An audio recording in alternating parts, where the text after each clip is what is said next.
강연에 초대받아서 포스터를 봤더니 저 빼고는 다 목사님 분들 그렇게 안 계셔가지고 되게 당황스러웠는데 하여튼 영광스럽게 생각합니다. 이 자리에 초대를 해줘서 너무 감사하고요. 제가 좀 전에 치과 치료를 받았는데 아직 마취가 안 깨서 발음이 좀 셀 겁니다. 양해해 주시면 감사하겠습니다. 제가 오늘 드린 말씀은 이제 도시에 대한 이야기를 할 텐데요. 뭐 어떻게 목회에 적용될지는 저도 잘 모르겠습니다. 근데 이야기 나눠보도록 하겠습니다. 일단은 대한민국 사회를 좀 공간으로 좀 이해해 보자, 이런 주제입니다. 제가 보는 관점에서는 조선은 근대화의 실패를 좀 했다고 보고요, 대한민국은 성공을 했다고 생각을 합니다. 근데 그 이유가 공간적인 게 가장 크다고 생각을 하는데요. 저희가 조선시대 때를 보시면은 다 3일장 아니면 5일장 같은 걸로 우리가 장을 봤었습니다. 근데 그 이유는 이게 상거래가 많지 않기 때문에 닷새치를 모아야지 한번 시장이 열리는 그런 사회였다고 봐야 되는 거예요. 그럼 무슨 문제가 생기냐 하면은 내가 장이 열렸을 때 나가서 국밥 장사를 할 수가 있습니다. 그래서 국밥으로 돈을 버는데 문제는 다음 날 장이 안 열리기 때문에 나가서 장사를 할 수가 없죠. 다시 농사를 지어야 돼요. 그래서 한 나흘 정도 농사 짓다가 다시 닷새째 장터에 가서 또 국밥 장사를 합니다. 그 얘기는 국밥만 팔아서는 제가 돈을 벌 수 없고요, 먹고 살기 위해서는 농사를 지어야 된다는 얘기인 거예요. 근데 농사를 지어야 되는데 농사를 지어서 돈을 버는 사람들은 땅 문서 물려받은 사람만 돈을 법니다. 그러니까 조선 사회는 공간 구조적으로 봤을 때 부의 대물림이 되는 사회였다, 이렇게 볼 수 있어요. 그걸 뭘 보면 알 수 있냐면은 이제 뒤로 갈수록 가난해집니다. 일반적으로 농업 경제를 갖고 있는 국가가 국가의 GDP를 높이는 방법은 딱 하나밖에 없습니다. 그거는 전쟁을 통해서 영토를 확장하고 그다음에 패전 국가의 국민을 노예로 삼아서 노동력을 확보하는 거거든요. 근데 우리나라는 아시다시피 신라를 빼놓고는 영토가 확장된 적이 없습니다. 조선도 그렇고요. 그러니까 이게 인구가 늘어날수록 1인당 GDP는 사실 떨어질 수밖에 없어요. 가끔씩 농업 기술이 발달하면서 좀 생산량이 늘어나긴 하는데 그런 면에서는 되게 못 따라가는 거죠, 인구 증가를. 그래서 우리가 조선시대 때 경국대전을 보시면은 처음 그 개국할 때 만들어진 법전이죠. 거기 보시면은 그 아들하고 딸한테 유산을 똑같이 물려줘라, 이렇게 돼 있거든요. 근데 뒤로 갈수록 점점 가난해지니까 장남한테 몰빵을 하는 식으로 가는 겁니다. 재산이 계속 n분의 1로 쪼개지다 보면은 남아있는 땅이 없게 되는 문제가 생기는 거죠. 그래서 조선 후기로 갈수록 점점 가난해진다고 봐야 되는 건데, 그래서 우리나라는 전쟁을 안 하고 평화롭다고 포장을 해왔지만 사실상은 그것 때문에 그 세계사에서는 보기 드물게 자국민을 노예로 삼는 일이 많았어요. 노비가 엄청 많았습니다. 18세기 보면은 거의 한 30-40%가 노비였다고 얘기를 해요. 근데 그게 결국에는 국내 아랫사람들을 착취하는 쪽으로 간 그런 사회였다는 거예요. 그 이유는 우리가 공간을 확장시키지 못했다는 거고 산업구조를 바꾸지 못했다는 얘기인 겁니다. 그럼 우리는 왜 이렇게 상업이 발달하지 않았는가? 저는 건축에서 그 이유를 찾는다면 온돌 때문이라고 생각을 합니다. 그러니까 온돌방에 우리가 지내다 보니까 목구조에 온돌을 깔고 살게 되면은 주택이 다 단층짜리 집밖에 없어요. 그러다 보니까 사실 밀도가 상당히 낮은 그런 도시밖에 안 나오는 거죠. 그래서 우리가 보시다시피 다음 장으로 이렇게 단층짜리 집밖에 없는 그런 사회인 거예요. 인구 밀도가 되게 낮아서 상업이 발달하기가 좀 어렵습니다. 근데 이런 사회에 좀 변화가 생기는데 그게 1960년대 들면서 온돌하고 아궁이가 분리가 됩니다. 과거에는 장작불을 떼면은 그게 아궁에서 불을 떼면은 밥 짓고 그 남은 열이 온돌방을 데펴가지고 난방이 되는 시기였는데 밥 짓는 불하고 난방하는 불이 하나였다가 이제 분리가 되는 게 1960년대 석유 골로가 나오기 시작을 하죠. 그러면서 우리의 부엌의 풍경은 이렇게 아궁이에서 밥 짓고 그다음 골로에서 찌개를 끓이는 이런 식으로 바뀌게 되고요. 조금 있다가 가스레인지가 나오게 되죠. 그리고 연탄 보일러도 나왔고요. 이게 석유 보일러 됐다가 지금 가스 보일러까지 이제 발전을 했습니다. 그래서 밥 짓는 불하고 난방하는 불이 분리가 되니까 그 당시에 도입되었던 철근 콘크리트라고 하는 재료하고 합쳐지니까 우리는 드디어 이제 2층짜리 집을 짓기 시작을 한 거예요. 그래서 보시는 것처럼 70년대에는 2층 양옥집들이 막 지어져서 도시의 밀도가 2배가 높아졌다고 볼 수 있는 거죠. 그러다가 이 철근 콘크리트 건물에 엘리베이터라고 하는 새로운 신기술이 접목이 되니까 12층짜리 아파트도 지을 수 있게 됩니다. 그러니까 밀도가 엄청 점점 높아지고 있죠. 이거는 경제적으로 봤을 때 국가 전체를 보면은 어떤 변화가 생긴 거냐 하면은, 과거에는 부동산 자산이라고 하는 거가 땅바닥에 깔려 있는 토지밖에 없었어요. 그러니까 극소수의 양반들만 지주가 될 수 있는 사회였다면은, 이제 비어있는 허공에다가 아파트를 지으면은 그게 부동산 자산으로 바뀌게 되는 거고, 그 부동산인 아파트를 사게 되는 사람들은 다 누구나 다 지주가 될 수 있는 세상이 되는 거죠. 그 20세기 후반에는 우리 모두가 다 지주가 되는 세상이 되었다, 이렇게 볼 수 있습니다. 근데 더 중요한 거는 도시가 고밀화가 되면은 사회의 진화가 이루어지는데요. 우리가 밀도가 높은 도시가 되면은 누가 제일 이익을 보냐 하면은 장사꾼이 제일 이익을 봅니다. 주변에 자기 물건을 사주는 사람이 많아지는 거죠. 그래서 상업이 발달하게 돼 있어요. 그래서 보시면은 상업이 발달하면은 이 사람들이 신흥 부호 계급으로 떠오릅니다. 그 사회의 새로운 강자로 떠오르게 되는 거예요. 그럼 기존에 있었던 그 전통적인 부호들로부터 권력을 빼앗아 갖고 오는 혁명이 일어납니다. 17세기 영국 런던을 보시면 4층짜리 집이 지어져 있는 걸 알 수가 있는데, 그랬더니 1688년도에 명예혁명에 성공을 했어요. 왕의 권리를 빼앗아 갖고 와서 밑으로 내려오게 된 거죠. 18세기 프랑스 파리는 6층짜리 집들이 지어져 있는 걸 볼 수 있습니다. 여기도 시민사회가 형성이 됐고 1789년도에 프랑스 혁명에 성공을 했죠. 근데 우리나라는 19세기 한양을 보시면 다 단층짜리 집밖에 없습니다. 이제 그러다 보니까 1894년도에 동학혁명은 실패를 합니다. 우스갯소리로 동학혁명 때 다 나왔다가 모내기 할 때 다 흩어졌다는 얘기가 있어요. 그러니까 이게 도시화되지 않으면 사람이 모이기가 어렵기 때문에 힘을 발휘하기가 어려운 거예요. 근데 1980년대 우리는 다 12층짜리 아파트로 이사를 갔죠. 그 다음에 1987년도에 6월 항쟁에서는 성공을 합니다. 근데 밀도가 높은 도시가 만들어지면은 상인 계층들이 늘어나고 그 사람들이 중산층을 이루면서 이 자영업자들이 시민의 준추를 이루는 일이 되는 겁니다. 일본은 우리보다 근대화가 좀 빨랐습니다. 그 이유는 저는 이 사람들은 온돌을 안 썼기 때문이라고 봐요. 온돌이 전파가 됐을 텐데 이 사람들은 지진이 많기 때문에 구들장에 내려앉아서 온돌을 못 씁니다. 그러니까 난방 시스템이 가벼운 다다미방에 화로를 놓는 식으로 발달을 해요. 그러면은 목구조를 지어도 2층짜리 집을 지을 수 있는 거예요. 경복궁은 단층으로 되어 있는데 오사카성은 막 5층 넘고요. 교토에 지어진 몇백 년 전 주택들도 도시형 주택으로 2층짜리 집들이 있습니다. 그러니까 이 사람들은 옛날부터 장사만 해서 돈을 벌 수 있는 사회인 거예요. 그러니까 내가 토지를 물려받지 않아도 밀가루하고 소금만 잘 배합해서 우동을 맛있게 만들면 돈을 벌 수 있고요. 그 땅 문서 없이 물려받지 않아도 돈을 벌 수 있고 자기 자식한테는 그 비법만 전수해 주면 되는 거죠. 그러니까 이 보시는 것처럼 일본에 가면 200년 넘은 우동 가게, 여러 가지 가게들이 많잖아요. 그러니까 그 사람들은 이미 상업화가 몇백 년 전부터 시작이 되었다, 이렇게 볼 수 있는 거예요. 일본과 조선이 둘 다 똑같이 도자기를 잘 만들었는데 유럽 상인들이 와서 도자기를 사가려고 할 때 왜 대한민국, 그러니까 조선 사람들은 도자기를 팔지 못했느냐? 상업계층이 없었기 때문에 그런 거예요. 그러니까 상인들이 나와야지 계속해서 해외로 진출할 수도 있고 중간층, 그 중산층들도 나오고 부의 이동 사다리가 생긴다, 이렇게 볼 수 있어요. 그런 면에서 본다면은 대한민국의 진정한 근대화는 70년대 아파트가 지어지면서부터 고밀화된 도시가 만들어지고 이러면서 확 바뀌게 되는 겁니다. 사실은 이때 같이 부흥했던 거가 기독교죠.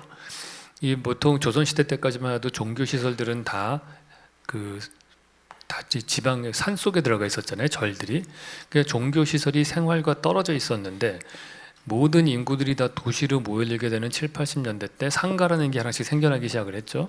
그리고 그 상가에 교회가 들어가게 되고 상가 교회라고 하는 아주 기발한 어떤 양식을 개발을 한 거죠. 그러니까 실리콘밸리에 차고 창업하고 되게 비슷하다고 볼 수 있어요.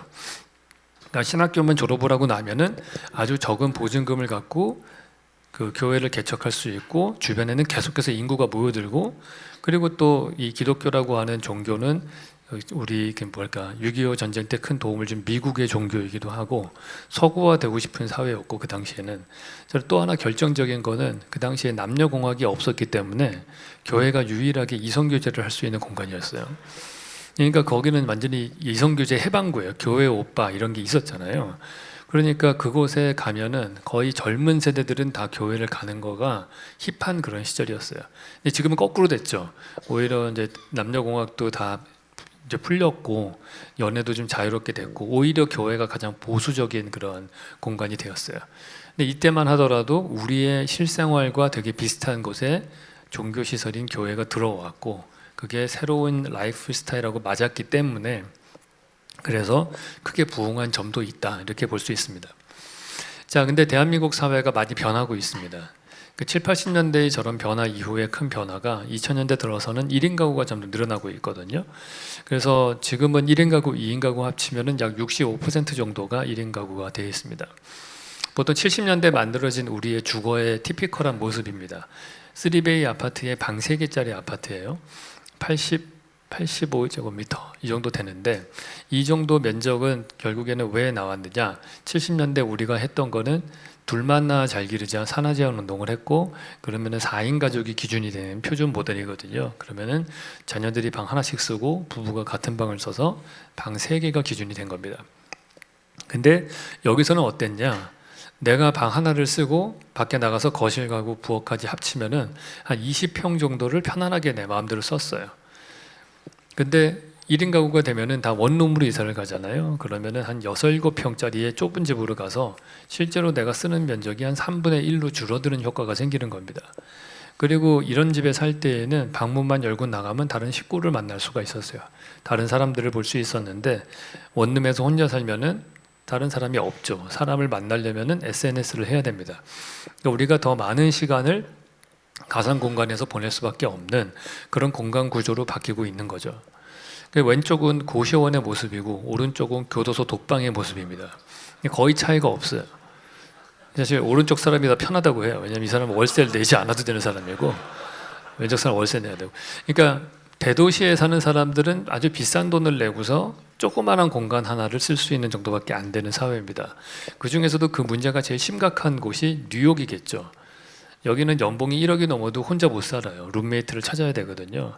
근데 이 뉴욕이라는 도시는 그렇게 열악한 주거 환경인데 우리하고는 좀 다른 혜택이 있습니다. 그게 뭐냐면은 집이 좁아서 답답하면은 밖에 나가면은 센트럴 파크가 있어요. 여기가 좀 지겨우면은 한 13분 정도 걸어가면은 타임스퀘어 나오고 6분 정도 걸어가면은 뭐 브라이언 파크가 나오고 한 7분 정도 걸어가면은 헤럴드 스퀘어가 나옵니다. 그래서 보시면은 빨간 점으로 되어 있는 것들이 우리가 잘 아는 주요 공원들인데요. 이것들의 분포가 간격들이 평균 1km 간격으로 분포가 되어 있어요. 그러니까 이쪽 공원에서 저쪽 공원으로 걸어서 13분 정도 걸립니다. 그 얘기는 뭐냐면 내가 사는 집에서 나가서 어느 방향으로 걷던지 한 7, 8분 내에는 공원이 나오고요. 거기서 지겨우면은 13분만 걸어가면 다른 공원을 또 갈 수가 있다라는 얘기거든요. 그러니까 내 집은 작지만은 쓸 수 있는 공간이 사실 실질적으로 되게 많은 거죠. 대한민국에 저 정도로 인지도가 있는 공원을 찾아보시면은 서울 같은 경우에 맨 서쪽에 하늘공원이 있습니다. 그러고 나서 한 1시간 정도 걸어가면은 선유도 공원이 나오고 1시간 걸어가면 여의도 공원 나오고 계속 보시는 것처럼 대한민국의 공원들은 되게 크고 좋아요. 엄청 넓은데 띄엄띄엄 있습니다.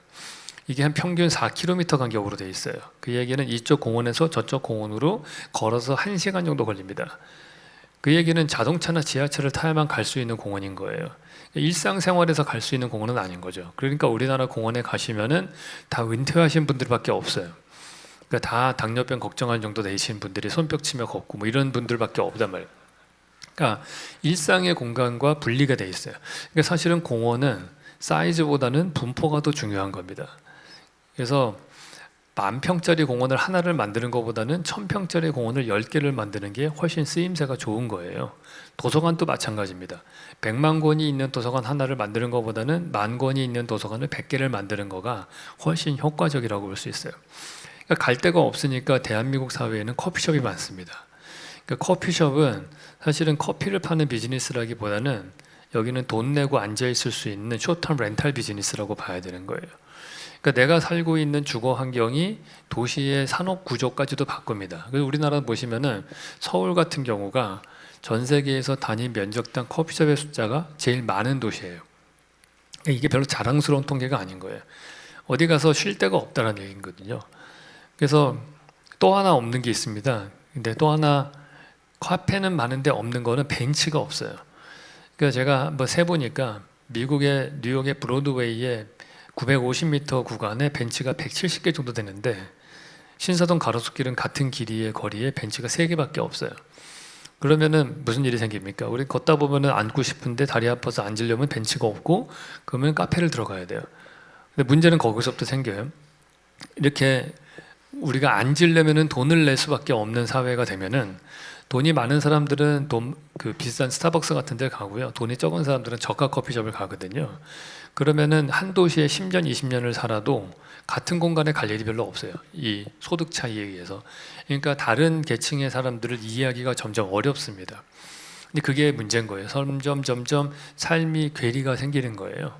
과거에 이 공통분모라고 하는 걸 만들어주는 게 필요한데 공짜로 머무는 공간들이 사실 그런 역할을 하는 거예요.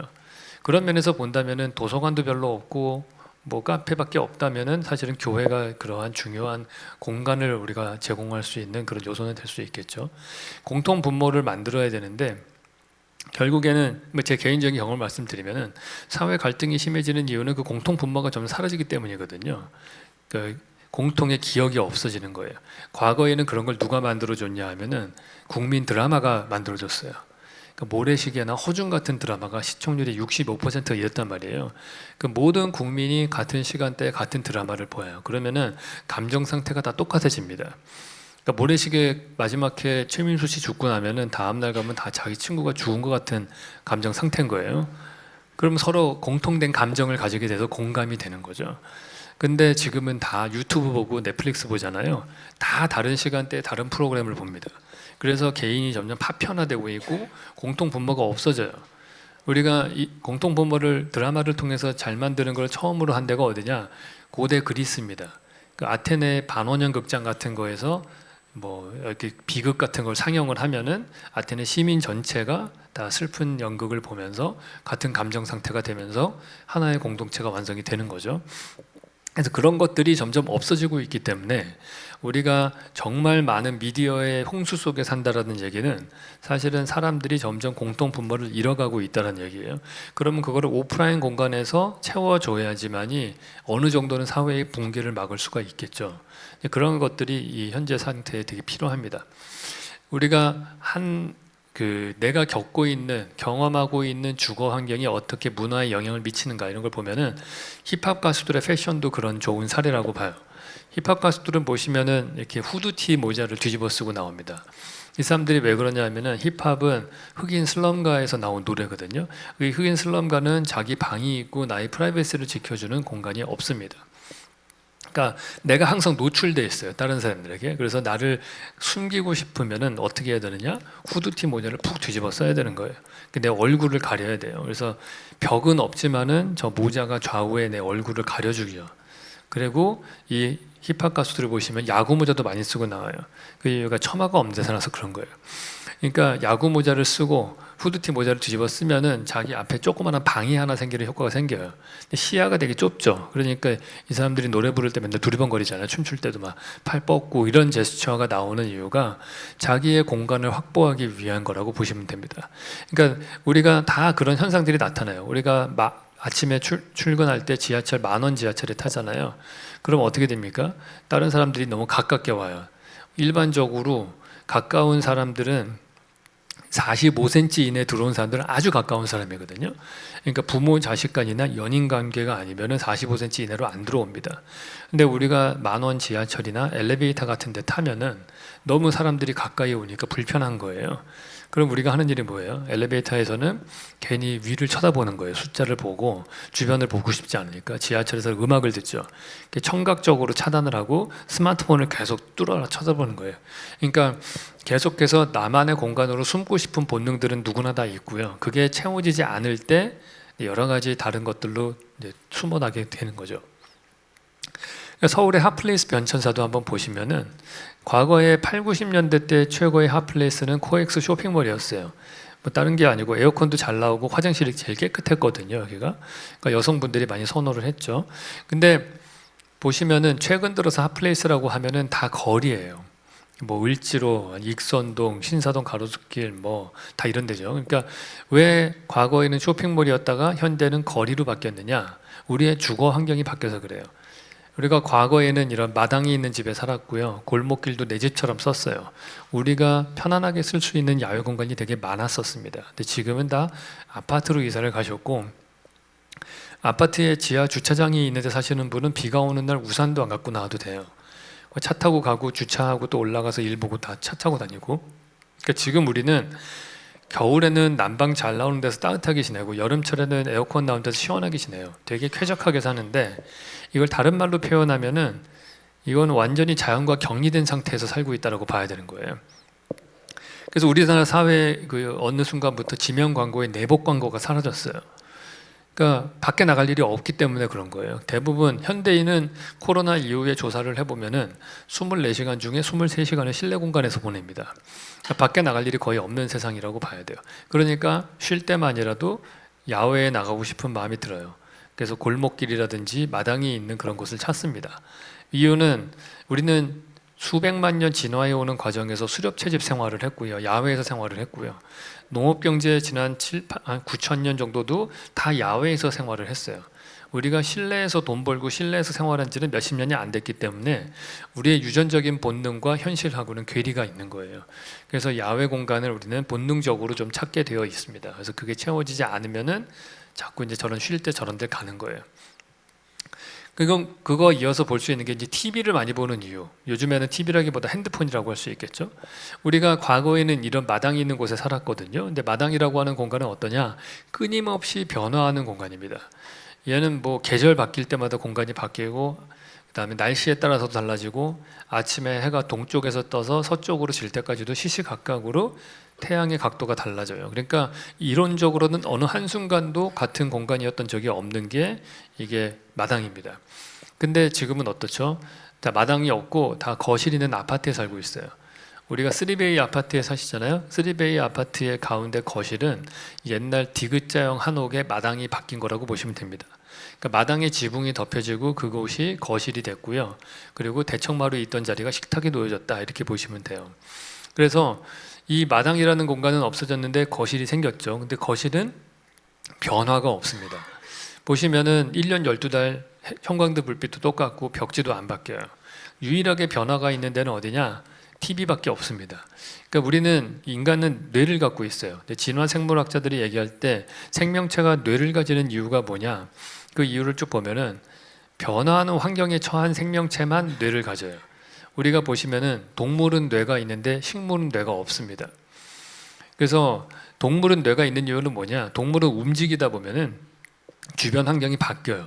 주변 환경이 바뀔 때 빨리 감지하고 그거에 반응을 해서 포식자가 나타나면 옆으로 피하든지 먹이가 나타나면 그쪽 방향으로 가야 되는 거거든요. 그래서 주변 환경을 감지하는 신경회로가 점점 발달을 합니다.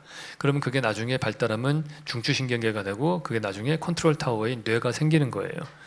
그래서 우리가 멍게를 보시면은 유충 상태에서 바다를 막 떠다닐 때는 뇌가 있는데, 얘가 딱 정착을 해서 뿌리를 내리면은 멈추면은 뇌가 사라집니다. 그래서 식물은 뇌가 없는 거예요. 그러니까 우리가 뇌를 가졌다는 얘기는 우리는 끊임없이 변화하는 환경에서 적응된 동물이라는 거예요. 근데 아시다시피 계속 변화가 없는 실내 공간에서 지내죠. 그러니까 계속해서 뭔가 변화하는 걸 봐야 되는 겁니다. 그 변화하는 자연이 없는 빈자리를 변화하는 미디어가 대체를 하고 있어요. 그래서 하늘이 안 보이는 지하 쇼핑몰에 가면은 대신에 뭐가 있습니까? 그건 멀티플렉스 극장이 있던지 아니면 쇼윈도우가 계속 바뀌어야 되는 겁니다. 그래서 변화하는 미디어가 자연을 대체하는 시대에 살고 있습니다. 자, 우리는 공원이 되게 많이 부족하다고 말을 하는데, 실제로 우리가 항공사진으로 보시면 서울 같은 경우에는 녹지가 많은 도시에 속합니다. 보시면은 뭐 북한산, 도봉산, 남산, 청계산, 산이 엄청 많아요. 전체 면적의 30% 후반대가 녹지로 되어 있습니다. 이거는 뉴욕하고 거의 비슷한 수준이거든요. 근데 우리는 공원이 부족하다고 생각을 해요. 그 이유는 뭐냐 하면은 이 많은 녹지들이 다 산이기 때문에 그래요. 산은 기울어져 있습니다. 기울어져 있으면 우리는 계속 움직여야 돼요. 머무를 수가 없고, 등산을 가면은 올라가거나 내려가거나 딱 두 가지 행동밖에 없어요. 그러니까 제가 청계산을 친구랑 같이 3시간을 등산하고 집에 오면은 그 친구 등짝밖에 본 기억이 없어요. 얼굴을 마주보고 앉으려면 어떻게 돼야 돼요? 등산 마치고 내려와서 백숙집에 들어가야 되는 겁니다. 그러니까 거기도 또 돈 내고 들어가야지 앉을 수 있어요. 대한민국 사회의 되게 특징입니다. 그러니까 우리나라는 아까 카페가 많다고 했지만 그거 외에도 노래방, PC방, 멀티방, 게임방, 찜질방 그런 뒤에 방자 들어간 가게가 많아요. 그 이유가 다 돈 내야만 앉을 수 있는 공간밖에 없어서 그래요. 그러니까 다 이 녹지라고 해서 다 똑같은 게 아니고 기울어진 땅은 쓰임새가 되게 낮아요. 근데 센트럴파크 같은 경우를 보면 평평하잖아요. 평평하면 눕거나 앉아서 몇 시간 동안 눌러 앉을 수 있습니다.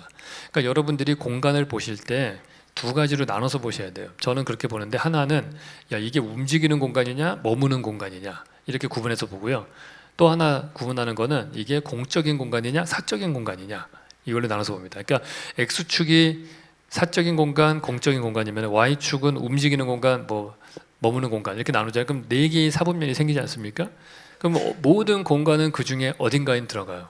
예를 들어서 화장실, 아주 사적이면서 머무는 공간이죠. 버스, 이동하면서 퍼블릭한 공적인 공간이죠. 택시는 사적이면서 이동하는 공간이라고 할 수 있겠죠. 이런 식으로 약간씩 어느 공간이 캐릭터를 그렇게 나눠보시면 좋습니다.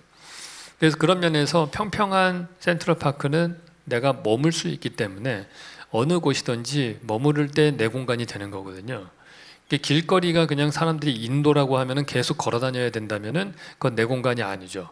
근데 거기에 벤치가 놓여지게 되면은 내가 앉으면은 그 공간은 내 거가 되는 겁니다. 자, 반쪽짜리 공원이에요. 근데 센트럴파크가 좋긴 한데 센트럴파크의 문제점은 뭐냐? 이거는 너무 넓어요. 좁은 쪽의 폭이 한 850m 되고 세로가 2km 정도 됩니다. 그러니까 낮에 가시면은 안에 들어가면 주변에 빌딩이 안 보입니다. 아주 시골에 온 것처럼 아주 좋아요.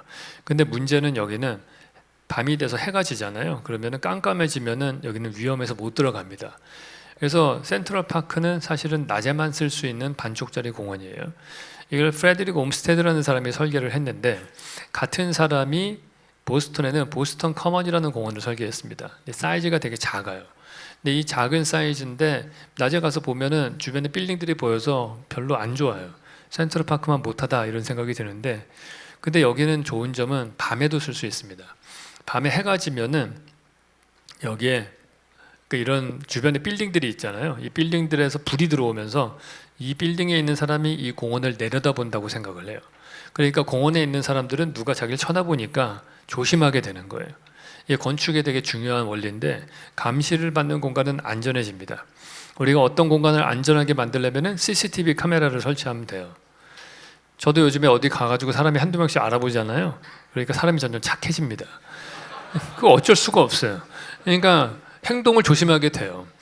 그게 감시를 받기 때문에 여러분 목사님이니까 잘 아실 거 아니에요. 어느 누가 동네 교인일지 모르는 거예요. 그러니까 조심하게 되죠. 사람이 점점 착해져요.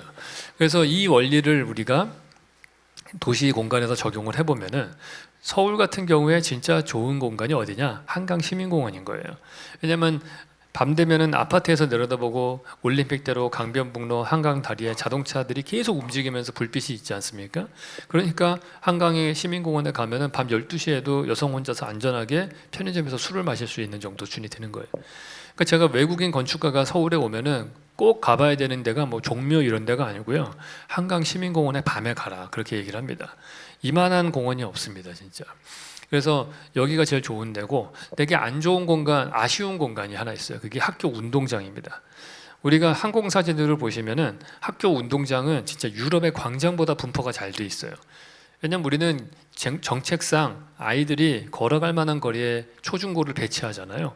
그러니까 내가 사는 집이 있으면은 걸어갈 만한 거리에 운동장 3개는 있는 거예요.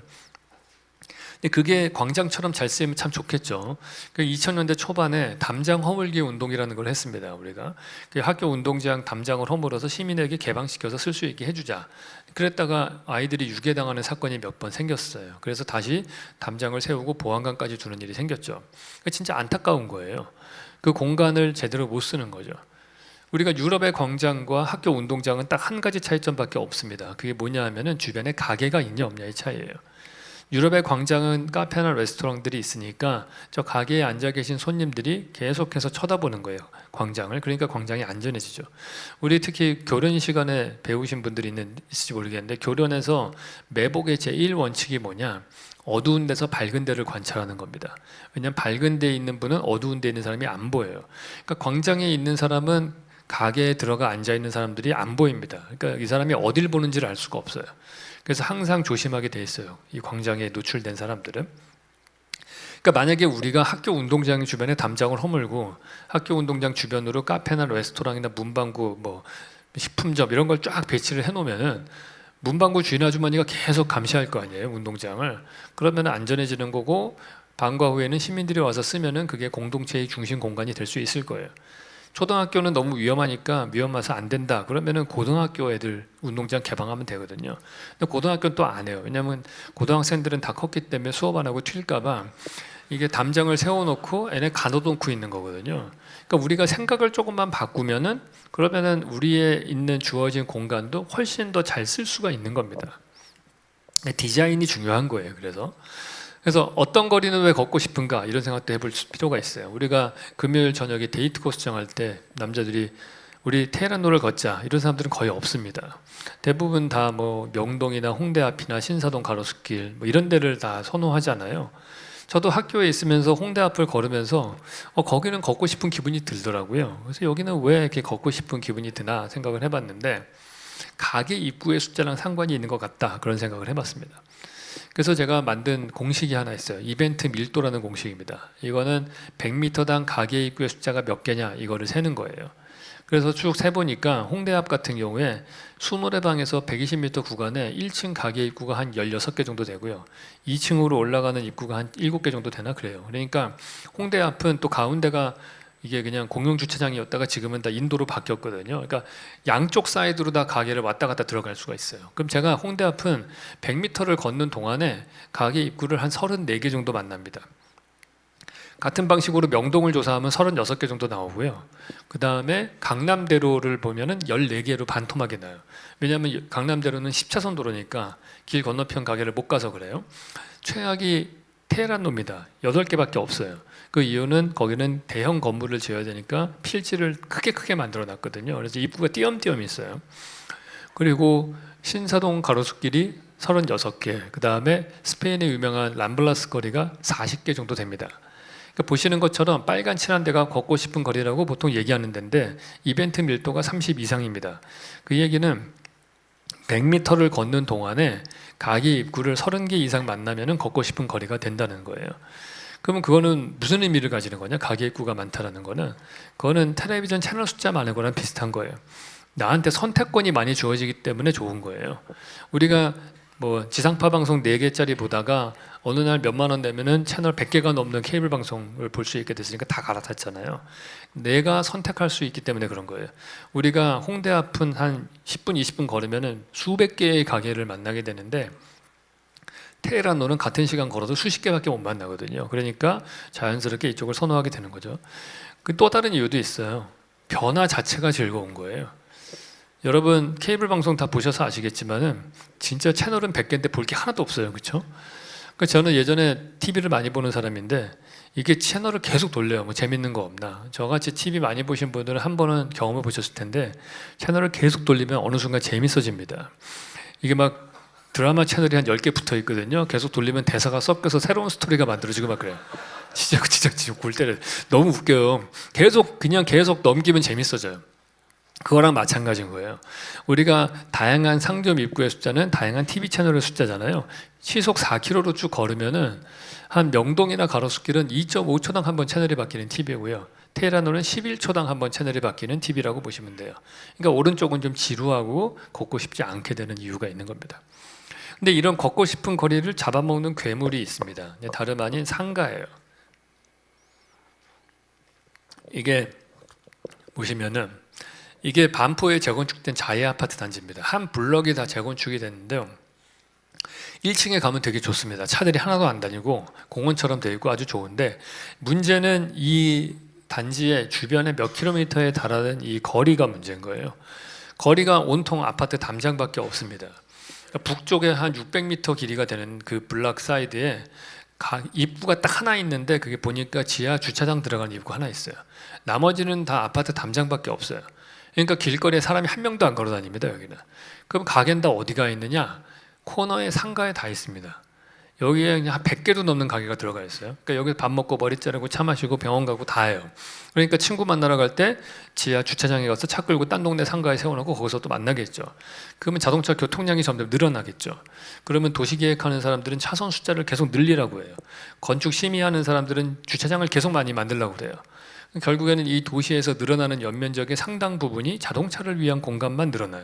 그러면은 내가 똑같은 세금 내는데 자동차를 위한 공간만 늘어나면은 그 공간을 쓸 수 있는 방법은 자동차를 사는 방법밖에 없어요. 그러니까 점점 그렇게 되는 거예요. 그러니까 현대자동차만 돈 버는 구조인 거예요.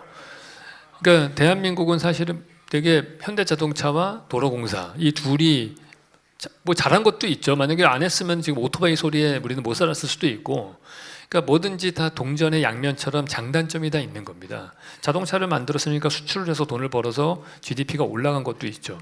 대신에 우리가 잃은 거는 이러한 도시 공간들이 점점 분열되는, 10차선 도로가 되면 길 건너편 쪽으로 가기가 더 어렵고 옆 동네하고도 단절되는 문제가 생겨요. 과거에는 안 그랬습니다. 과거에는 이런 동부이촌동이나 구반포 이런 데를 보시면은 1층이 연도형 가로가 돼 있어요. 그럼 이런 데서 어떤 일이 생기냐? 구반포에서 가게 따라서 걷다 보면 신반포까지 가게 되는 일이 생겨요. 그러니까 옆 동네하고의 경계가 모호해집니다. 1층 연도형 가로가 나왔을 때. 그래서 그나마 지금 있던 상업 생위조차도 과거에는 한 전체 도시의 연면적에서 한 15%? 이 정도가 상업시설이었는데 지금 다 온라인에서 쇼핑을 하잖아요. 그러니까 그 면적이 점점 줄어들고 있어요. 강남 같은 경우에도 최근에 상가들이 다 공실률이 높아지기 때문에 입찰로 나오잖아요. 그러면은 그걸 뭐라고 하죠? 그 옥션을 해서 나오면은 거기서 낙찰가가 자기네들이 내놓은 가격의 10분의 1 가격으로 돼요. 그러니까 그 정도로 지금 상가는 점점 비어지게 되는 중간이에요. 어떤 면에서는 어떻게 상가교회 만들긴 더 좋아지는 거라고 볼 수도 있겠죠. 그러니까 엄청나게 공간이 상업시설, 특히 1층에, 특히 대로변에 갈 데가, 그러니까 가게가 들어올 게 없습니다. 사당동에서부터 삼각지까지 가는 길에 쭉 가다 보면 1층에 옛날에는 무슨 공구나 뭐 침대 가게 이런 것들 많았었는데 지금 텅텅 비어가고 있어요. 그래서 요즘엔 또 되는 데는 어디야? 뭐 뒷골목에 간판도 없는 데가 오히려 되잖아요. 힙지로라고 그래가지고 간판 없는 데도 돼. 그거는 인터넷을 통해서 정보를 찾은 사람들만 찾아가는 가게들은 돼요. 그러니까 가상공간 인터넷 안에 정보가 얼마나 홍보가 되느냐, 그게 되면은 살아남는 거고, 그게 안 되면은 그냥 아무도 안 가는 그러한 공간으로 돼가고 있다, 이렇게 보셔야 되는 거예요. 그런데 걷고 싶은 거리가 만들어지는 또 다른 원리가 하나 있습니다. 그게 뭐냐면 한쪽에 지하철역이 있고요. 반대쪽에 공원이 있는데 그 한 1.5km 떨어진 곳에 공원이 있으면 그 사이를 연결하는 길이 걷고 싶은 거리가 됩니다. 대표적인 사례가 보스턴에 가면 뉴베리 스트리트라고 있습니다. 지하철역에서 1.5km 걸어가면 보스턴 커먼이라는 공원이 나와요. 그 사이가 이 뉴베리 스트리트라고 미국 동부에서 제일 유명한 쇼핑거리가 하나 있습니다. 서울에서 사례를 찾는다면 신사동 가로수길이에요. 신사역에서 1.1km 걸어가면 한강 시민공원이 나옵니다. 2000년대 초반까지 여기는 아무도 안 가는 동네였습니다. 그래서 임대료가 엄청 싸서 여기는 그냥 뭐 설계사무소, 갤러리 이런 데가 많았어요. 근데 갑자기 핫플레이스로 떴거든요. 2006년인가 뭐 그때쯤부터 9년인가. 그 이유가 뭐냐면 토끼굴의 위치가 바뀌어서 그래요. 과거에는 미성아파트 단지 뒤쪽에 이런 음습한 1차선으로 되어 있는 항상 빗물이 밑에 고여 있고 막 이런 찻길이 하나 있었어요.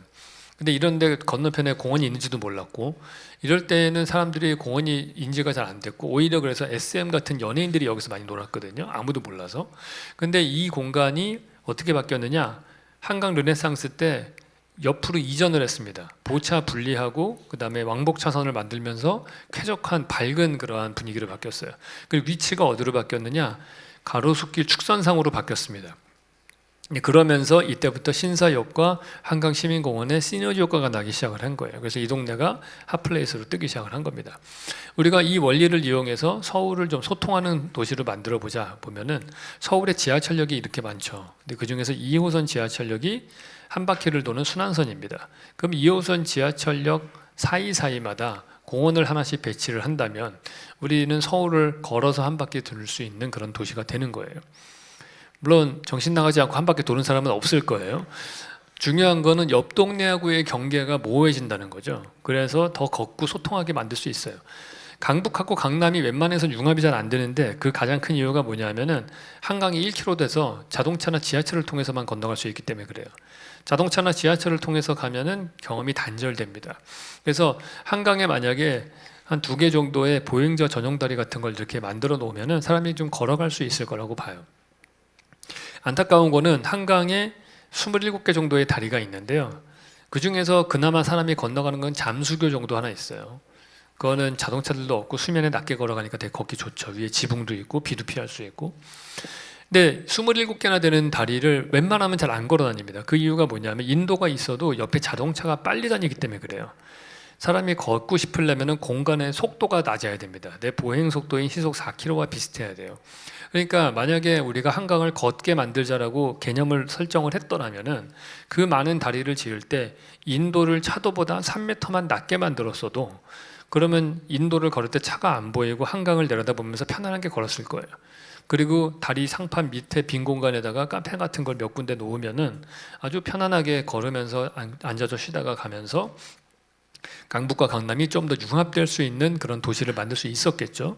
그러니까 중요한 거는 생각인 거예요. 똑같은 돈을 쓰더라도 어떠한 것에 방점을 두고서 컨셉을 잡느냐에 따라서 뭐 그 당시에 기술이 없었겠습니까? 그 당시에는 사람을 건너는 게 별로 중요하지 않다고 생각한 거예요. 걷는 것 자체가 별로 안 중요하다.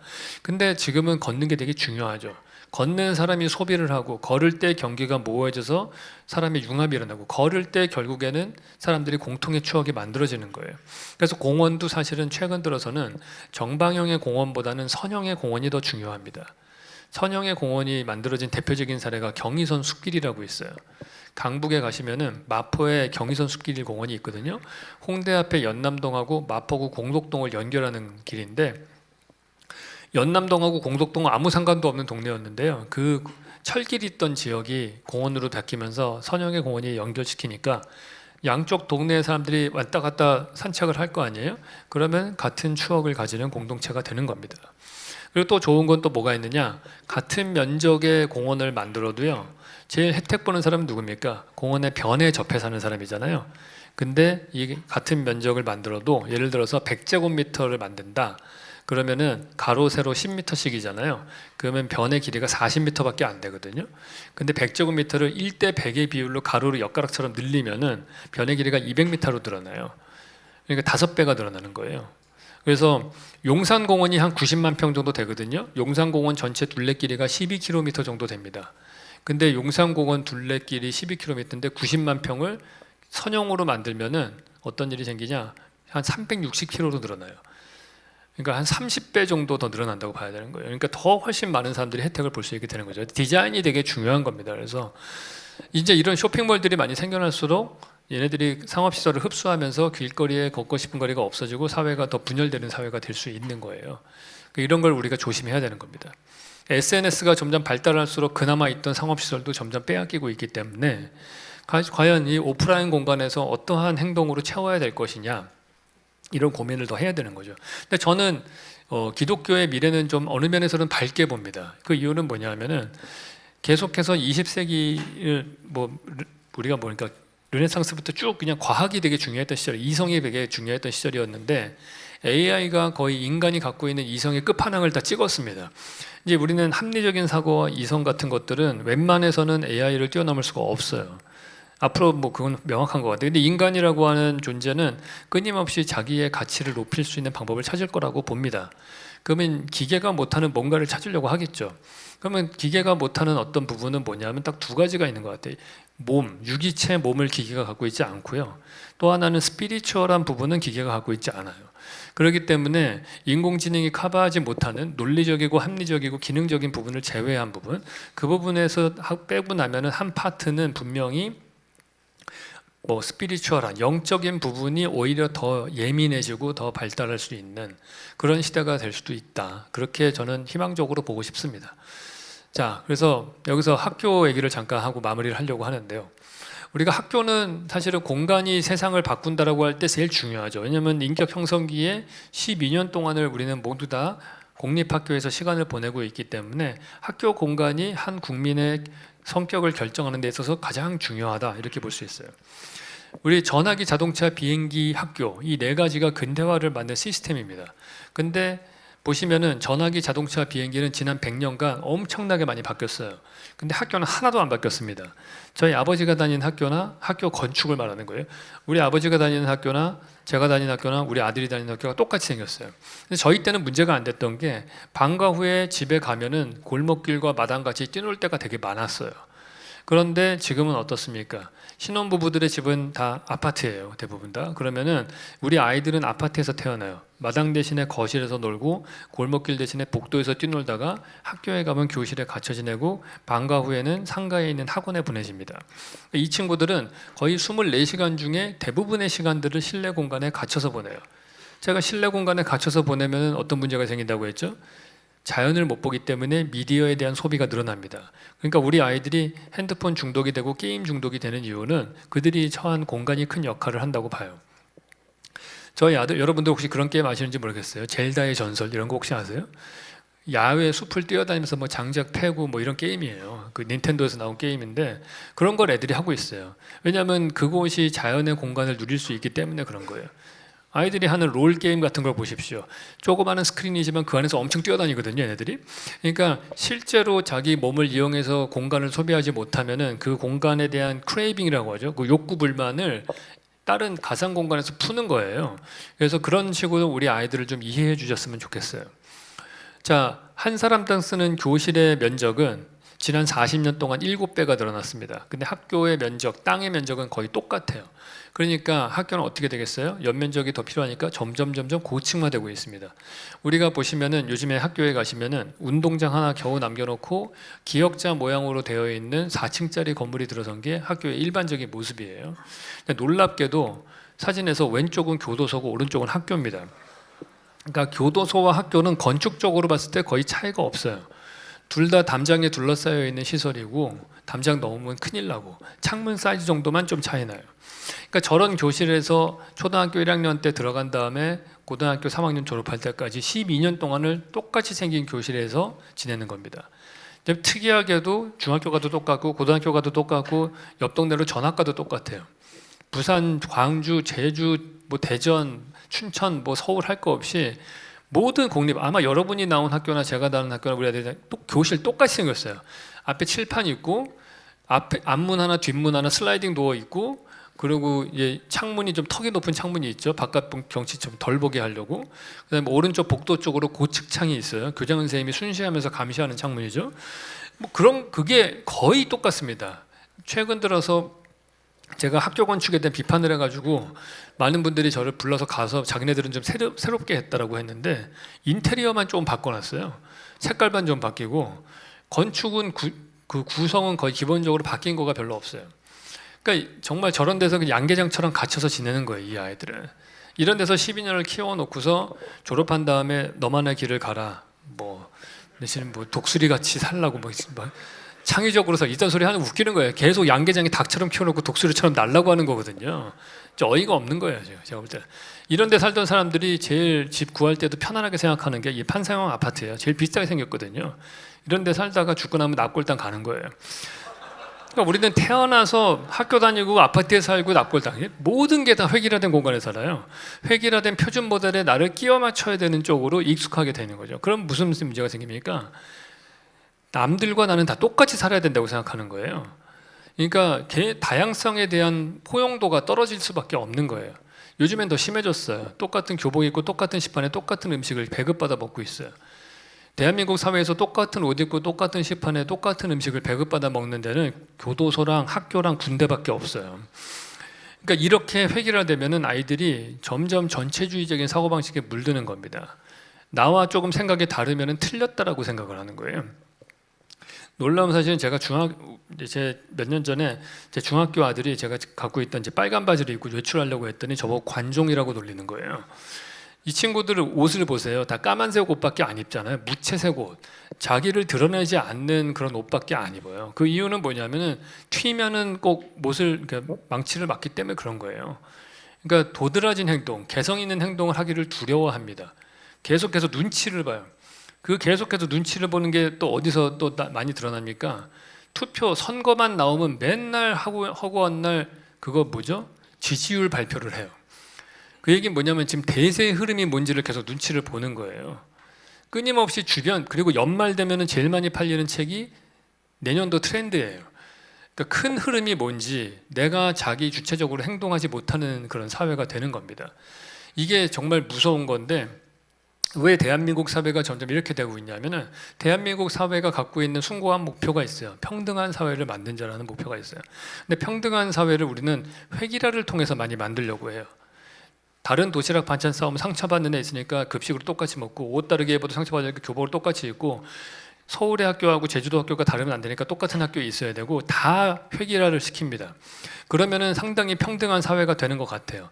근데 무서운 거는, 이렇게 만들어진 사회는 4개의 다른 도시의 모습인데, 세종, 강남, 송도, 판교 다 똑같이 생겼고요. 아파트도 간판 떼고 나면 다 똑같이 생겼어요. 그러니까 왜 이런 사회가 돼가고 있냐? 이렇게 되면 무슨 문제가 생기냐 하면은, 여러분이나 저나 똑같은 집에 살잖아요. 그러면은 여러분의 집과 내 집의 가치 판단의 기준은 집값밖에 안 남습니다. 그게 제일 무서운 거예요. 회계라가 되면은 사람들의 가치관의 평가 기준이 정량화됩니다. 그래서 우리가 중산층의 기준이라고 보통 얘기하는 게 뭐냐면은 5천만 원 이상 연봉에 2000cc 이상 자동차에 30평 이상대 아파트에 살아야 돼요. 다 수치화돼 있어요. 남자 키는 180이 넘어야 되고, 여자 체중은 어때야 되고, 이런 게 나이가 몇 살 넘으면 안 되고, 이런 것들이 다 정량화돼 있단 말이에요. 근데 우리가 보시다 뭐 해외 선진국 사례, 우리도 선진국이지만은 프랑스 같은 경우를 보면은, 프랑스의 중산층의 기준은 철학적인 토론이 가능해야 된다. 나만의 독특한 요리법을 알아야 된다. 제2외국어를 할 수 있다. 뭐 이런 것들이 있대요. 그러니까 정성적이에요. 그 기준 자체가. 그러니까 정량적인 이런 가치관에서 살고 있기 때문에 우리는 끊임없이 비교를 하면서 기분 나쁘고 슬프고 분노에 쌓이고 그러는 거예요. 가치관을 빨리 정량적 가치관에 탈피를 해야 되는데, 제가 아는 방법은 공간을 다양화시키는 방법이 제일 좋고요. 그 중에서도 제일 효과적인 거는 학교 공간을 다양화시키는 거라고 생각을 해요. 회계라를 끝내고 다양성을 키우는 쪽으로 가야 되는 거죠. 제가 학교 건축이 점점 고층화된다고 했지 않습니까? 근데 고층화되면 무슨 문제가 생기냐? 우리 아이들은 50분 수업하고 10분 뛰놀아요. 그럼 당연히 10분 동안에 어떤 정신 나간 애가 4개 층을 뛰어내려가서 운동장에서 놀다가 4개 층을 또 뛰어올라오고 그러겠습니까? 아무도 밖에 안 나갑니다. 그러니까 여러분 학창시절 생각해 보셔서 알겠지만은, 쉬는 시간에는 교실과 복도만 왔다 갔다 하는 거예요. 거의 12년을 그 생활을 하는 거예요. 우리가 자연과의 접점을 늘려주려면은, 그러면은 학교 건물은 저층화돼야 됩니다. 1, 2층짜리로. 그래서 최근에는 기회가 있는 게, 빈 교실들이 많이 나타나고 있어요. 학생 수가 줄어들기 때문에. 그러면 빈 교실이 생기는 족족 부숴서 테라스를 만들어줘야 돼요. 그래서 아이들이 10분 쉬는 시간 동안에도 밖에 나가서 하늘을 볼 수 있게 해줘야 되는 거예요. 근데 또 저런 빈 교실이 없는 경우는 어떻게 하느냐? 옥상이라도 개방을 해야 되는 거죠. 옥상을 개방하자 그러면 뭐라고 그러냐면, 교장 선생님이 옥상에 올라가서 담배 피우고 나쁜 짓 하면 어떻게 하냐는 거예요. 그러면은 뭐 CCTV 카메라를 달면 되죠. 그럼 애들 떨어져서 자살하고 죽으면 어떻게 하냐는 거예요. 그러면 유리로 된 벽을 설치하면 됩니다. 그럼 교장 선생님이 그러더라고요. 그럼 돈이 없다는 거예요. 그런 거 만들 돈이. 그러면은 교무실이라도 4층으로 옮기면 돼요. 지금은 교무실이 1층에 있잖아요. 그러니까 1층에 경비실 마냥 지키고 있으니까 2층 애들도 잘 못 나가요. 그러니까 1층을 학생들에게 양보하고, 가급적이면은 창문 턱을 부숴서 밑에까지 유리창으로 내려서 밖에 정원이 좀 잘 보이게 하고, 그거를 폴딩 도어로 만들어서 날씨 좋은 날은 쭉 열어서 꽃 냄새를 맡으면서 그렇게 공부할 수 있게 해줘야죠. 지금은 온통 거꾸로 돼 있어요. 아이들은 닭장 같은 데 집어넣어놓고, 학부모들은 낮 시간 동안에 폴딩 도어를 연 카페에서 앉아가지고 학원 시간표 짜고 있어요. 이 진짜 열받는 일이에요, 여러분. 저도 애를 2이나 키워봤기 때문에 이 분노를 저는 느낍니다. 제가 뭐 이런 생각을 하게 됐겠어요. 우리 아들 케이스를 보면서 생각을 한 거예요. 이게 얘가 왜 이렇게 이상하게 사이코 짓을 할까? 얘가 점점 이상해지는 것 같아요. 근데 가만 보니까 맨날 앉아가지고 그 뭐 메이플 같은 거나 하고 있고, 뭐 계속 그 아이의 행동 그 패턴과 공간을 봤더니 지금 제가 분석한 이런 문제가 있는 거예요. 이런 걸 빨리 깨주셔야 됩니다. 학교에 또 다른 문제가 뭐냐면은, 한 반 학생에 30명 남녀 합쳐서 이렇게 있잖아요. 이 중에서 이 빨간 칠한 애들이 열심히 운동하는 남학생들인데, 유일하게 대한민국 학교에 남아있는 야외 공간 운동장을 이 녀석들이 다 쓰고 있어요. 그 나머지 애들은 갈 데가 없습니다. 그러니까 이 친구들은 야외 공간에서 뭐 해서 나무 밑에 책도 보고 싶고, 조용히 산책하고 싶고, 그러고 싶잖아요. 근데 우리나라 사람들은 운동장 하나만 있으면 다 해결됐다고 생각해요. 그것도 꼭 운동도 집단 구기 운동만 시켜요, 그렇게. 근데 축구 같은 운동은 아시다시피 되게 폭력적이고 거친 운동이잖아요. 그러니까 뭔가 막 딴 사람 밀고 부닥치고 이런 거를 잘하는, 정말 테스테론 높은 남학생들이 잘하는 운동이란 말이에요. 근데 그렇게 거친 성격이 아닌 애들, 배려심 많은 애들은 나는 운동을 싫어하나 보다 이렇게 생각하면서 자라날 수가 있는 거예요. 종목도 다양화시킬 필요가 있어요. 혼자 뛰는 조깅도 있고 많잖아요. 그러니까 뭐 대한민국 사회에서는 진짜 12년 그 좋은 성숙한 시기에, 그 감수성 예민한 시기에 생각할 수 있는 공간이 없어요. 제가 어렸을 적 생각해보면 조용히 좀 생각을 하고 싶은데 갈 데가 없어요. 남학교는 좀 예를 들어서 화장실에 문 닫고 가면 애들 물 뿌리고 장난치잖아요. 그러니까 제가 유일하게 발견한 데는 그 계단실 꼭대기에 옥상 나가는데 문을 잠가놔가지고 그 계단참, 그런데 안 쓰는 의자 쌓아놓은 그런 공간들이 있거든요. 거기가 그나마 좀 조용해요. 그러니까 그 학교 생활을 하면서 조용히 혼자 생각할 수 있는 공간이 하나도 없어요. 그러니까 우리나라에 그렇게 대단한 철학자가 안 나오는 거예요. 생각을 할 기회를 안 주잖아요. 끊임없이 다른 사람하고 잘 지내라고만 하잖아요. I 성향의 사람들이 깊은 생각을 할 수 있는 공간이 없어요. 그러면 I 성향에 혼자 있고 싶은 애들은 나는 이상한 성격인가 보다 하고 생각하면 자라나는 거예요. 내가 다른 사람하고 어울리지 못하면 뭔가 루저가 된 느낌인 거예요. 저희 아들도 보면은 친구를 그런 식으로 못 사귀니까 나중에 결국에는 하는 방법은 롤 게임 하는 방법밖에 없는 거예요. 그러니까 이런 것들이 우리 아이들에게 공간의 선택권을 주어주지 않기 때문에 그런 거예요. 이런 연구 결과가 있습니다. 1, 2층짜리 낮은 건물에 사는 사람이 고층 건물에 사는 사람들보다도 3배나 더 친구가 많다. 당연하겠죠. 밖에 나가면 골목길에서 다 친구를 만나니까 그러겠죠. 그래서 보면은 제가 이걸 보고서 그런 생각이 들었어요. 보면 미국의 혁신 기업들은 다 캘리포니아에서 나오잖아요. 캘리포니아 쪽에서 애플, 페이스북, 구글 다 캘리포니아에 있단 말이에요. 그 왜 동부에서는 이렇게 안 나올까? 보니까 이 동부는 고밀화된 지역이라 친구 사귀가 별로 좋지 않은 거예요. 스티브 잡스 같이 성격 까칠한 사람도, 이 사람도 캘리포니아에 살았으니까 동네 친구 위즈니악 만나가지고 이런 애플 사업도 만들고 시작하는 거예요. 그러니까 이게 어떻게 해서는 저층형이 더 아이들에게는 더 나은 거구나, 그런 생각을 하게 되죠. 어떠한 공간에서 아이를 키우느냐가 그 아이의 미래를 결정할 뿐만이 아니고 그 사회의 미래까지도 결정을 합니다. 그럼 과연 어떤 학교가 좋은 학교냐, 간단하게 설명을 드리면, 제가 세종시에서 학교를 하나 설계할 기회가 있었어요. 이 학교는 특이하게 가운데 공원이 있고요, 유치원, 초등학교, 중학교, 고등학교가 다 한꺼번에 한 블럭에 있습니다. 그런 프로그램이었어요. 그래서 그때 제가 생각해낸 아이디어는 학교를 저층화해야 되니까 학교 운동장을 가운데 공원으로 빼냈습니다. 그래서 아이들은 숲속에서 축구를 하고 방과 후에는 시민들이 쓰게 해주는 거죠. 그리고 그 캠퍼스를 연결해가지고 여러 가지 종류와 길이의 그 산책로와 조깅 코스를 만들었어요. 그럼 아이들이 자기의 체력과 기질에 맞게끔 선택해서 뛰거나 걸을 수 있게 해주는 거예요. 그리고 운동장을 바깥으로 빼냈으니까 땅이 넓어져서 학교 건물을 저층화시킬 수 있게 됐죠. 근데 저층화시킬 때 단순하게 저층화시키는 게 아니고 여러 토막으로 건물을 작게 분절시켰어요. 그러니까 마당이 다양하게 나올 수 있게끔. 그래서 1학년 때는 삼각형 마당에서 놀다가 2학년 되면 연못 있는 마당에서 놀다가 3학년 되면 느티나무 밑에서 뭐 빨간 지붕 교실에서 공부하다가 계속 학년이 바뀔수록 다른 공간에 접할 수 있게 해주는 거죠. 궁극적으로는 우리 아이들에게 더 자연을 돌려주자라는 핵심적인 아이디어예요. 그래서 내가 관계를 설정할 때 항상 친구하고만 하는 게 아니고 자연과 친구, 3자 구도를 만들어주는 게 핵심이에요. 예전에 루이스 칸이라는 훌륭한 건축가가, 제가 제일 존경하는 건축가, 학교를 설계 창문을 크게 뚫어서 바깥 경치를 보게 만든 거예요. 그때는 교장 선생님이 와가지고, 아니 이렇게 창문을 크게 뚫으시면 아이들이 이 선생님한테 집중을 못하니까 창문을 좀 없애달라 얘기를 한 거예요. 그래서 그 건축가가 뭐라고 말했냐면, 교장 선생님한테 세상에 자연보다 훌륭한 선생님이 있으면 한번 데리고 와봐라, 그렇게 얘기를 했대요. 그러니까 지식은 책에서 배우고 지혜는 자연에서 배워야 됩니다. 근데 대한민국은 너무 책으로 모든 교육을 하려는 경향들이 있어요. 그런 세태를 좀 바꿀 필요가 있어요. 이제 앞으로 좀 정신 차릴 것 같긴 해요. 인공지능이 나오기 때문에 점점 지식에 포커스가 맞춰지는 것은 좀 탈피할 거라고 봐요. 그리고 지붕도 중요해요. 천정고가 되게 중요한데, 연구 결과에 의하면 미네소타 경영대학에서 한 연구인데요, 2.7m 천정고에서 공부한 아이와 3m 천정고에서 공부한 아이를 이 창의력 테스트를 해봤더니 3m 천정고에서 공부한 아이가 창의력이 2배가 높게 나왔어요. 한 40cm, 30cm 차이밖에 안 나도 그래요. 그러니까 교실을 참 다양한 천정고로 모양도 다양하게 만들 수 있잖아요.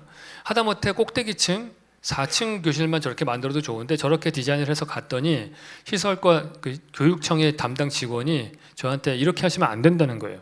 왜 안 되냐 했더니 4층 교실을 특별하게 만들면 2, 3층 학부모들이 싫어한다는 거예요. 그 전형적으로 회계라를 통해서 평등한 사회를 만들겠다는 사고방식을 가진 분들인 거예요.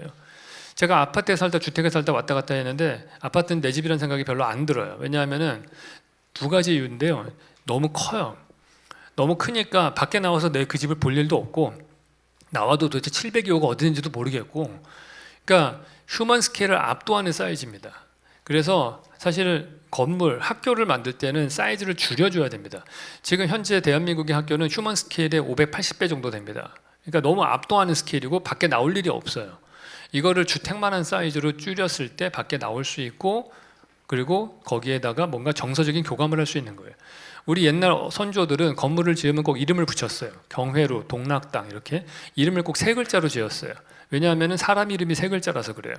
그러니까 건축물과 인격적인 소통과 교감을 하라는 깊은 뜻이 있는 겁니다. 그러니까 우리는 몇 학년 몇 반 교실이 아니고 그 독특한 이름이 있는 어떠한 세 글자짜리 이름이 있는 건물을 가지는 것이 우리 아이들의 정서에 훨씬 좋을 거라고 봐요. 나눠서 배치하랬더니 또 남양 배치한답시고 이렇게 획일화되게 하면 안 되고요. 모양과 크기를 다르게 해서 조금만 움직여도 풍경이 바뀌게 해줘야 되는 거예요. 제가 오른쪽처럼 설계를 해가지고 갔더니 그 시설과 교육청 직원이 또 반대를 하시는 거예요. 이렇게 하면 이 사각지대에 가가지고 이런 데서 애들 때리고 그러면 어떻게 하냐는 거예요. 전형적으로 통제 관리자의 마인드에서 보는 거예요. 그러니까 내가 아니 거기 가는데 여기는 누가 어디서 튀어나올지 모르는 공간이기 때문에 오히려 더 상호 감시가 돼서 더 안전하다. 그러니까 어려운 말로 세프티드 디자인이라고 합니다. 근데 이 사람은 그게 중요한 게 내가 관리하고 내가 통제해야 되는 거예요. 그러니까 우리의 학교는 학교 정문역으로 들어가면은 문동장하고 학교 교실이 한눈에 다 들어와요. 100m 달리기 하고 나도 봐서 풍경이 바뀌는 게 하나도 없어요. 그런 데서 12년 지내면 정신병 걸리는 거예요, 여러분. 여러분들이 지도하는 학생과 여러분이 키우는 자녀들은 약간 정신질환이 있다고 봐야 됩니다. 이런 데서 살면서 그런 게 안 생길 수가 없어요. 제가 설계했던 스케치는 이런 거였는데 결국엔 이 정도까지밖에 완성이 안 됐어요. 근데 정말 어이가 없는 거는 그 교육청의 시설과 담당 직원이 끝까지 반대를 하시더라고요. 교장 선생님들이 이런 학교는 원치 않는다. 그래가지고 그때 내가 그래서 당신보다 높은 사람을 만나게 해달라. 그래서 교육감하고 교장 선생님들 모임에 가서 제가 발표를 했어요. 그랬더니 교육감 너무 좋아하시더라고요. 그러고서 교장 선생님도 내가 이 학교에 부임해서 이런 데서 애들을 가르쳐 보고 싶다. 그랬더니 그 반대하시던 그 교육청의 시설과 담당 직원분이 사실 자기도 이 학교가 좋은지 아는데 이 학교가 너무 좋으면은 옆 동네에서 이사를 너무 많이 해서 안 된다는 거예요. 이게 실화예요, 여러분. 이게 우리나라 대한민국 공무원의 가치관입니다. 똑같이 만들고 튀지 않게 만들어서 나는 조용히 살다 갈래요, 그냥. 새로운 일을 안 하려고 해요. 정말 그 사람하고 싸우다 정말 내가 그렇게 욕을 많이 해본 적이 없는 것 같아요, 진짜. 그러니까 이 정도 학교도 정말 저는 이제 성에 안 차요. 한 70점밖에 안 되고요. 더 쪼갰어야 되는데 안 되고요. 제가 나중에 사립학교 만들 때 한번 좀 더 쪼개봤습니다. 주택만한 사이즈로 한번 이렇게 쪼개서 단층짜리로 정말 만들어가지고 보시는 것처럼 이 마당 쪽으로 나오는 문이 다 있잖아요. 창문의 턱은 낮고 그래서 쉬는 시간 동안에 다 나와가지고 아이들이 저 공간에서 생활. 사실은 이것도 여기다 다 잔디밭으로 만들고 나무를 심고 싶었거든요. 근데 또 거기 또 관리 선생님께서 관리하기 힘들다고 연못택도 없고요. 잔디밭 나무 이런 거 말도 안 돼요. 근데 뭐 어쨌든 일단 이렇게 틀을 짜놓고 나면은 한 10년, 20년 지나면 졸업생들이 기념식수 하고 이러면 점점 바뀔 거 아니에요. 제가 꿈꾸는 거는 이 비어있는 마당들이 언젠가는 다 그 하버드 야드 같이 잔디밭과 숲이 있는 그런 데가 됐으면 하는 거죠. 그래서 우리가 문제를 풀 때는 항상 정형외과적으로 풀어야 되거든요. 성형외과나 피부과 정도로 접근하시면 안 됩니다. 아주 틀을 바꾸셔야 돼요. 공간을 보실 때 그런 눈이 필요합니다. 알록달록하게 인테리어 바꾸는 것보다도 2층에서 1층 운동장으로 내려오는 외부 계단을 만드는 게 더 중요한 거예요. 그러한 전체적인 공간의 관계를 바꾸는 쪽으로 가야 돼요. 마지막으로 말씀드리면 대한민국의 초중고 학교는 평당 공사비가 500만 원인가 500 몇십만 원이 지어져요. 시청 건물이 750만 원이고 교도소가 850만 원에 지어져요. 대한민국의 20몇 개 되는 공공 건축물의 종류 중에서 제일 값싸게 지어지는 게 교육청 건물이, 그러니까 학교 건물이에요. 그러니까 우리가 모든 사람들이 집을 좋게 만들어줄 수는 없을 겁니다. 앞으로도 불가능해요. 근데 만약에 공립학교를 좋게 만들면은 그런 모든 국민들이 좋은 집에서 12년 동안 생활하다 나오는 그런 좋은 혜택을 받을 수 있는 사회인 거예요. 제일 중요한 시기에. 그러니까 그런 사회가 빨리 왔으면 좋겠습니다. 여러 가지 시스템들을 고쳐서 학교 건축을 좀 바꿨으면 좋겠다. 그런 소망이 있어요.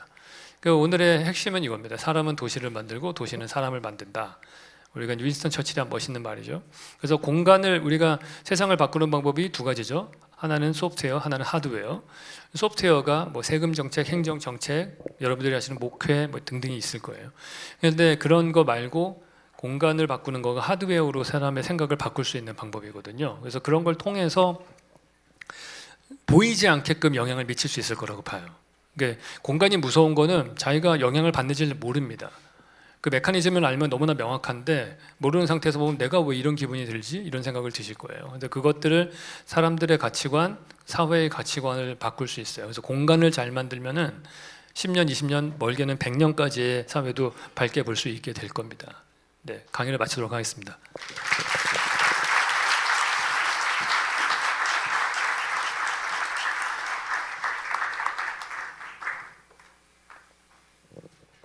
네, 강의 잘 들었습니다. 저는 패널 사회를 맡게 된 소풍교회 김차현 목사입니다. 강의 들으시면서 시간이 길진 않지만 질문 있으신 분 질문 받아보도록 하겠습니다. 예, 목사님.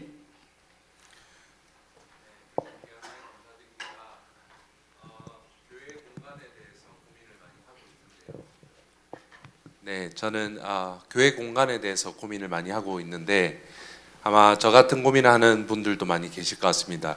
사실 개척교회 상황 속에서 공간이 넓지 않은 상황 속에서 공간 그 구조나 또 인테리어나 이런 것들을 어떻게 할까 하는 고민을 하고 있는 시점에서 뭐 아까 말씀해 주셨던 부분들이 많이 이제 고민됐습니다. 그래서 저희 교회 같은 경우는 또 좁은 공간에 많은 사람들이 있다 보니까 숨을 공간이 없고 또 사적인 공간이 없고 쉴 수 있는 공간이 없고 교회에 오면 좀 몸과 마음이 좀 쉬었으면 좋겠는데 너무 막 분주하고 막 그런 상황에서 저희는 이제 교회를 이제 새로 공간을 또 어떻게 한번 재배치를 해볼까 고민하고 있는 시점에 조금 개척교회 상황 속에서 크지 않은 작은 교회 공간을 교회 분들이 와서 좀 이렇게 쉴 수 있는 공간으로 어떻게 좀 조언해 주실 부분들이 있다면 좀 해주시면 네. 감사하겠습니다.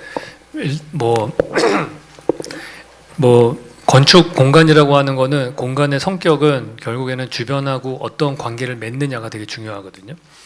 그냥 단순하게 뭐 10평짜리 공간이다, 50평짜리 공간이다 이게 중요한 게 아니고 20평짜리 공간인데 바로 앞에 보이는 경치가 뭐고 나갔을 때 쓸 수 있는 야외 공간이 뭐가 있고 가까운데 편의점이 있느냐 뭐 이런 거 등등에 의해서 그 공간의 캐릭터가 결정이 나는 거예요. 그래서 실질적으로 저 같으면은 인테리어를 어떤 분위기로 만들까 이걸에다가 신경을 쓰지 마시고 위치 선정을 잘 하셨으면 좋겠어요. 그래서 약간 바둑 두는 사람의 마인드인 거예요. 주변 돌의 포석을 보고서 딱 정확한 위치에다가 포석을 하잖아요. 그런 것처럼 교회를 새롭게 개척을 한다면은 주변에 어떠한 관계가 있는지를 딱 보시고서 저는 주로 그 건물보다도 그 주변에 공터가 있느냐 아니면 쓸 수 있는 편리한 뭐 편의점이 있느냐 뭐 등등을 봐서 그 위치 선점을 잘 할 것 같고요. 제가 잠깐 아까 말씀드린 것처럼 대한민국은 상업시설이 점점 비어지고 있거든요. 그래서 엄청나게 많은 상업의 공간들이 지금 다 그냥 공실률이 어마어마할 겁니다 앞으로. 그래서 새롭게 개척을 하시는 분들한테는 큰 기회일 거라고 저는 생각을 해요. 그래서 그러한 과거에는 장사가 잘 된다고 해서 접근성 좋은 공간이 지금은 임대가 안 나가는 공간이 많으니까 그걸 이번 기회에 여러분 헐값에 인수하십시오. 아니면 헐값에 월세를 들어가시던지. 그래서 그리고 만약에 안 되시면은 어차피 비어있는 그 공간들이 많으니까 그것들을 차라리 우리는 주일만 쓸게요. 일주일에 한 번만 그냥 딱 쓰겠습니다. 그래서 엄청나게 적은 가격으로 대신에 우리는 어떤 인테리어도 거기다 하지 않겠습니다. 뭐 이렇게 얘기를 하는 거예요. 그래서 그 가게들이 최근 들어서는 뭐 몇 년 단위로 하던 그런 게 아니고 뭐 예를 들어서 오전에는 그러니까 낮 시간 동안에는 카페로 쓰다가 밤에는 와인바로 바뀌고 이런 가게들이 있거든요. 그러니까 시간 단위로 해서 공간의 성격이 바뀌는 거예요. 그러니까 접근을 하실 때 그 내가 교회를 개척하는 공간을 만들 때 그렇게 아월리로 어떻게 바꿀 수 있을지, 그러니까 렌트를 하실 때에도 딜을 하실 때 어차피 당신 노는이 일요일 날만 내한테 이 공간을 빌려다오 이렇게 하시는 거죠. 그 위치는 계속 바뀔 수 있겠죠. 근데 그거는 지금 앱이 발달했으니까 우리 교회의 공간은 이번 달은 여기입니다. 그 맵을 계속 업데이트를 해줄 수 있잖아요. 그리고 그게 뭐 임대가 나갔어, 그럼 딴 데다 구하세요. 그런 다음에 그 맵만 업데이트를 하면 되는 거예요. 그리고 그거를 뭐 교인들한테 문자를 보내주시든지. 그래서 그렇게 비어있는 공간들을 시간당으로 쓰실 생각을 하고 그거를 활용을 할 때 스마트폰 앱을 잘 이용하셔가지고 그 정보를 제공해 준다면 저는 좋지 않을까 생각을 합니다. 예, 다른 분 또 질문 받아보겠습니다. 예, 저 뒤쪽에. 네. 예, 저는 따뜻한 교회 유재환이라고 합니다. 저는 일단은 좀 다른 질문일 수도 있겠는데요. 교회 내부에서의 공간의 활용에 대해서 조금 질문을 하고 싶었어요. 저희가 이제 예배당 같은 경우에는 지금 이런 곳과 다 비슷하게 앞에는 강대상, 뒤에는 이제 네모식에 다 이런 식으로만 되어 있더라고요. 그런데 이제 이것이 뭐 어떻게 보면 앞에 강대상에서 말씀을 전하는 그 말씀의 권위에 대한 존중의 표현이기도 하고, 그렇지만은 이제 또 어떻게 보면 이렇게 하면은 가장 많은 사람들이 앞쪽을 보고 앉을 수 있을 수 있는 측면도 있다고 하지만은 이렇게 하지 않고서 또 이런 우리가 가치들을 해치하지 않는 상태에서 실용성도 좀 잡고 어떻게 신학적인 부분도 잡는 상태에서 이 교회 공간의 예배당을 좀 구성을 바꿔서 해본다면은 혹시 어떻게 해볼 수 있는지 한번 듣고 싶습니다. 뭐 제가 소망교회를 다니는데 그 소망교회 거기에 그 서점으로 된 가건물이 있는 공간이 있는데요. 거기에 이제 교육관을 신축하는 계획안을 할 때 했던 아이디어는 뭐였냐면은 일단 주차장을 공원으로 다 바꿔서 사람들에게 다 마을 사람들이 다 누구나 와서 쉴 수 있는 나무 그늘을 제공할 수 있는 열린 공간을 만들고 예배당 안은 하나 만들 때 지금 사실 제일 관건이 되는 거가 이 청소년들을 어떻게 교회로 초대를 할 거냐가 문제잖아요. 지금 상태로 가면은 거의 유럽 교회처럼 노인들밖에 없잖아요, 거의. 그래서 청년들이 이 교회라는 공간에 허들을 좀 낮춰주는 그게 필요한 것 같아요. 근데 뭐 아시겠지만은 청년은 시간이 없습니다. 뭐 맨날 학교 다니고 학원 다니고 그러기 때문에 당연히 시간이 없는 건 아는데, 그러니까 교회 공간을 그 학생들이 낮에 쉴 수 있는 공간으로 바꾸면 좋겠다는 생각을 항상 하고요. 뭐 분방 공부실을 스터디룸으로 하고 뭐 권사님들이 와서 약간 서비스 봉사를 할 수도 있는 거고 관리 같은 걸 할 수도 있겠죠. 그리고 예배당 같은 경우에는 저는 사실은 제가 바랬던 거는 시니어들한테는 오전 시간에는 와서 배드민턴도 좀 칠 수 있고, 그다음에 방과 후 시간에는 아이들이 와서 농구를 좀 할 수 있는 그런 공간으로 만들고 싶었어요. 자연채광도 들어오게 만들 수 있잖아요, 예배당 같은 경우에는. 그러려면 이제 리트랙터블로 되는 부분이 좀 하나 있고, 뭐 강대상 부분은 올라갔다 내려갔다 하는 걸로 높이를 만들 수는 있겠죠. 그러니까 뭐 예배당이 있으면은 강대상 부분은 올라갔다 내려갔다로 해결하고 중간 3분의 1 정도는 의자를 깔고 뒤에 3분의 1은 안 보이니까 거기는 그 접이식으로 되어 있는 경사진 의자로 된 제품들이 많거든요. 뭐 그런 식으로 해서 공간을 구성을 하면은 주일 예배 시간에는 똑같이 편안하게 예배를 드릴 수 있고, 그 다음에 보통 시간대에는 그냥 딱 그 어떠한 멀티플한 공간으로 쓸 수 있는, 최근 들어서는 그런 것도 있어요. 그 농구장 같은 라인을 그릴 필요도 없습니다. 요즘에 나온 것 중에 하나가 이 운동 같은 거 할 때 라인들을 LED로 다 바닥에다 박아놨어요. 그래서 배드민턴 칠 때는 딱 키면 배드민턴 라인이 나오고요. 테니스 칠 때는 하면 테니스 라인이 나오고, 농구할 때 농구 라인이 나오고, 그다음에 농구 골대 같은 거는 위에서 내려오면 되는 거거든요, 천장에서. 그래서 좀 예배당 공간이 사실 그 목회자들의 그 목회 철학하고 저는 연관이 돼 있다고 봐요. 제가 어떤 분은 계속해서 초대하는 공간이 되어야 된다 생각하시는 분들도 있고요. 어떤 분은 정말 하나님을 만나는 성스러운 공간으로 남겨줘야 된다고 믿으시는 분들도 있거든요. 그래서 그 두 개를 잘 본인이 어느 방향인지를 선택을 하셔야 될 것 같아요. 근데 만약에 두 마리 토끼를 다 잡고 싶다 그러면은 대공간은 사실은 멀티플로 쓰시고, 하나님을 조용히 만나는 거는 1대1로 만나야 되는 거잖아요. 그러면 정말 특별한 조그마한 기도 공간 같은 거를 멋있게 만드세요. 근데 빈 공간에다가 저 백일전구 깐 그런 거 말고 진짜 자연 채광이 들어오는 조그마한 채플 같은 공간을 만드셔가지고 거기서는 하나님을 정말 깊이 1대1로 인격적으로 만나는 공간을 주시고, 그다음에 큰 공간은 좀 멀티플로 쓸 수 있는 공간을 하고, 그렇게 하면 좋지 않을까 생각은 합니다. 네, 한 분만 더 질문 받아보겠습니다.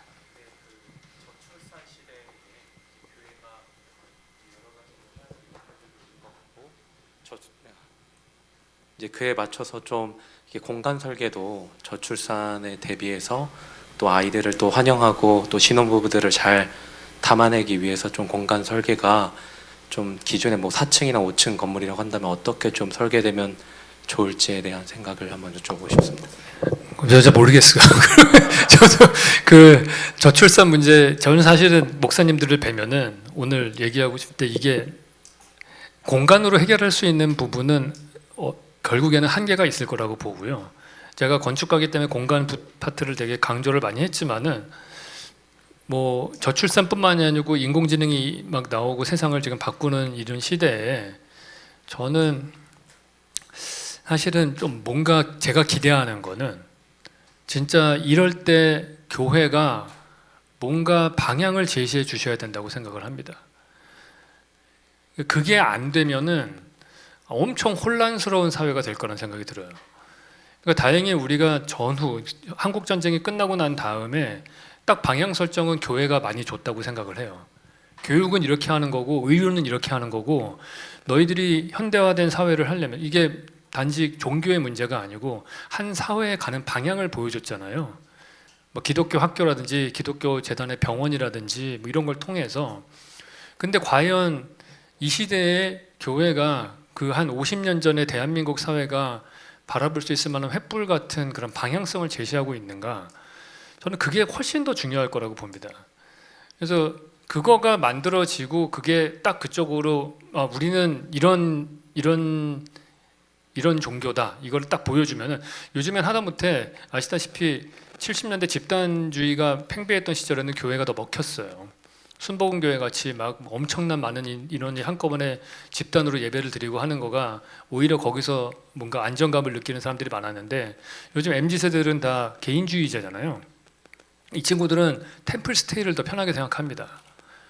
거기 절에 가서 핸드폰 보면 되잖아요. 그냥 혼자 있을 수 있고 다른 사람들하고 섞이는 거 별로 안 좋아하고, 그러니까 그게 더 힙하다고 생각한단 말이에요.